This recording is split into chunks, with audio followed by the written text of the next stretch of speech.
Rahul Verma, is the belief that BJP can do a UP in Maharashtra and Bihar as well.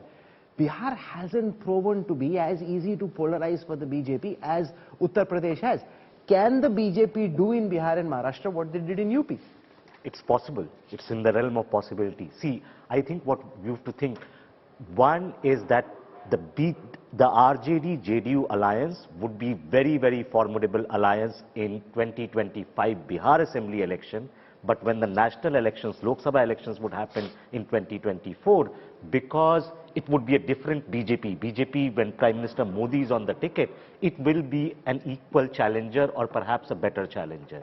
So because of the national state election distinction, I think they can still sort of like absorb the losses. You know, somewhere in the, taking off from what Rahul Verma said, the moment it's a state election in Maharashtra, then you have a formidable Maharashtra Vikas Aghadi alliance if it stays by then versus the BJP. If there are state elections in Bihar, you have a formidable alliance of JDU, RJD and Congress versus the BJP. Sudhanshu Trivedi seems to be banking on the chemistry of Narendra Modi and forgetting about the alliance, the arithmetic of alliances. Do you believe that that is the reason why even now the BJP is above the halfway mark of 272? Because otherwise, there could be some troubling signals going ahead for the BJP despite the Prime Minister's high popularity at a national level. I think what you said earlier, Rajdeep, is right, that at 284, if I was the BJP, I wouldn't be comfortable. Because earlier, would be comfortable. I wouldn't be comfortable at all. This is not something that you would like to be in a position where if you lose 20 seats this side or that side, you're going to be dropping below the majority thing. You would have been far more comfortable at 300. You've got a buffer and plus having allies so that you are ensuring that the NDA or the BJP government comes to power. I think the real problem, and this is being reflected in it, if, you know, what is the concern that is there? That while the popularity of both his government and Mr. Modi are very high, when it comes to numbers, he is still stagnant as compared to what we did in August 2022. Now, here's the problem, that while he gets the bump because of whatever measures he's taken, welfare and everything else, he has to do two things in this year. One is he has to address the key issues the country faces. 54% say it's economic. Whether it's price rise, whether it's unemployment, that he has to address that solely. Second is all his welfare schemes that he has to ensure that it delivers, because that benefit, I think, let's take out the one that is this Nal Se Jal thing, the Har Ghar Jal scheme.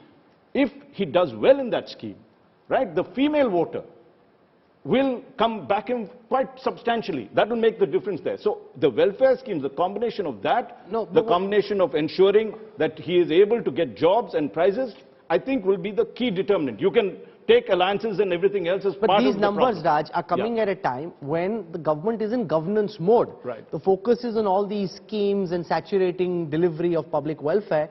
As the election comes, like was the case in 2019, Sudhanshuji and his party will find emotive issues, potentially divisive issues where they're able to galvanize their voter, in which case all of what you're saying on price rise and unemployment is important.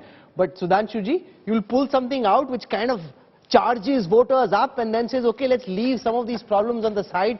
Balakot, Pakistan, something which kind of galvanizes people around the flag, galvanizes around the charisma. Mandir, January 1st, 2024. But Sudhanshuji is an interesting person to ask that question too. But one political calculation is when something is unsolved, it is polarizing and galvanizing. When the temple is there, is it as vote catching as it is when the temple is to be built and not there yet? Actually, on the issue of delivery and on the issue of so-called polarization, I would like to answer, delivery is the prime characteristic and of the credibility of Sri Narendra Modi. We have delivered it.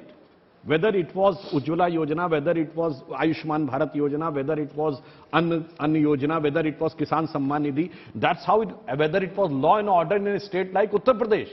So that is the tangible delivery which the voter has experienced. That's why some of our critics have started saying that they have created a new vote bank, that is Labharthi vote bank.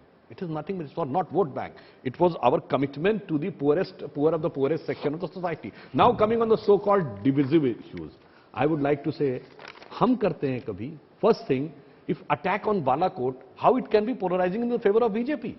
It's an call it galvanizing. You should and now, on the divisive. galvanizing, I would like to quote. Rahul Gandhi started Yatra. In Kerala, he embraces a person who has a beef party on the road. In Tamil Nadu, he enters and he embraces a father, George Punia, who has openly said कि भारत की धरती तो अपवित्र है इसलिए जूता पहनता हूं कि टच ना हो जाए. In Karnataka, he enters and his former कार्यकारी अध्यक्ष says Hindu शब्द बहुत गंदा है. Then he enters in Maharashtra and he starts saying utterly against Veer Savarkar. Then a person who is permanently campaigning is a 36-year-old student who is having the fame connected with the phrase "tukde tukde." So, and just now you have seen surgical strike.